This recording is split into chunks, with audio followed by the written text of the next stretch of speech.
से जो बैठे हुए हो या किसी यतीम बच्चे के साथ ज़िंदगी गुजार रहे हो, तुम्हें लाख कोई चादर भी दे, कोई बैठाए भी, कोई अपने घर में भी रख ले, तुम्हें पता है कि किस तरह ज़रा सी बात चुभती है अगर कोई आपको देख के गुस्से से दरवाज़ा ही बंद कर दे, मूड ही ऑफ हो, किसी के घर रह रहे हैं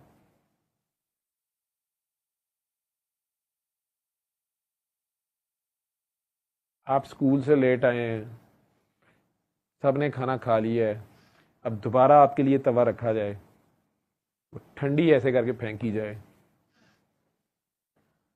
सालों बाद याद रहती है मैंने यतीमी काटी हुई है। मेरे भी ऐसा वक्त तो नहीं आया, लेकिन मैं जानता हूँ कि मैं कितना एहसास हो गया था, क्योंकि मैंने अपने बाप के दौर में बड़ी बादशाह देखी थी। मेरे बाप से पूरा गांव, मेरा पूरा खानदान लरसता था, और अचानक उनके पर्दा करते साथ ही वो स्टेटस तो नहीं रहा। वो तो मेरे ख़ानदान, मेरे ददयाल की अजमत को सलाम है, मेरे नाना अबू की, नानी की, ननियाल की, मामू की कंट्रीब्यूशन को सलाम है, और मेनली मेरी माँ की हिम्मत को सलाम है। लेकिन मैं जानता हूँ कि वो चुपती कैसे है।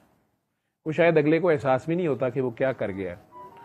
उसने क्या किया है, उसने क्या कहा है। आप इतने एहसास होते हैं, आप उसके बच्चों के लिए जगह छोड़ रहे होते हैं, आप डाइनिंग टेबल पे नहीं बैठ रहे होते कि पहले वो बैठ जाए, आप कहते ही नहीं भूख लगी है, सबको जब खाना मिलता है तो आप भी आ जाते हैं अगर बुलाया जाता है। पर्सनैलिटी आपकी और हो जाती है।